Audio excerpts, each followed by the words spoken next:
Hello friends, जैसे कि हम जानते हैं एक साल में 6 ऋतुएं होती हैं और एक साल को हम बोलते हैं संवत्सर। ये 6 ऋतुएं तीन ऋतुओं में विभाजित होती है। 3 ऋतुओं में एक समय चलता है जिसे हम बोलते हैं आदान काल। इसमें सूर्य की किरणें बहुत तेज होती हैं और मनुष्य का बल क्षीण होता है। फिर होता है विसर्ग काल। इसमें चंद्रमा की किरणें तेज होती हैं और शरीर का बल पुष्ट होता है। आदान काल में 3 ऋतुएं आती हैं, शिशिर, वसंत, ग्रीष्म। और विसर्ग काल में 3 ऋतुएं आती हैं, वर्षा, शरद, हेमंत।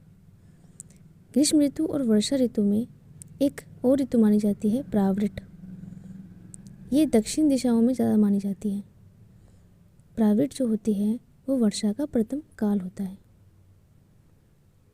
फिर वात पित्त कफ को ले ले कि उसका संचय, प्रकोप और शमन किस ऋतु में होता है। तो ये मैंने एक ट्रिक बनाई है जैसा कि आप देख रहे हैं। इसमें अगर आप शेषे से शुरू करोगे तो पहले संचय, देन प्रकोप, देन शमन, देन उसी के नीचे आप वात शुरू कर दोगे। वात का संचय, प्रकोप, शमन, देन ग्रीष्म, देन पित्त। पित्त में भी संचय, प्रकोप और शमन।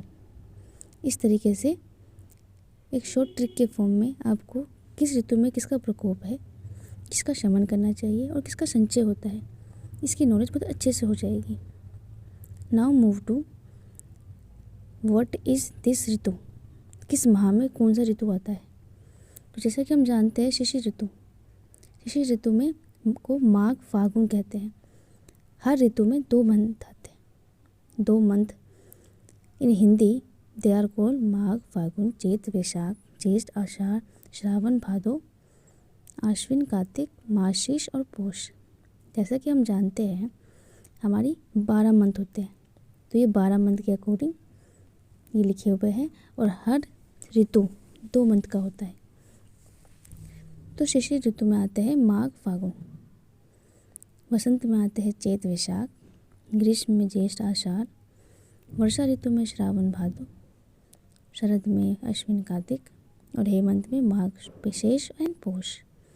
इस तरीके से हमने एक शॉर्ट ट्रिक देखी है। देन फर्दर क्लासेस में मैं आपको इसकी फर्दर डिटेल्स बताऊँगी। Okay, thank you.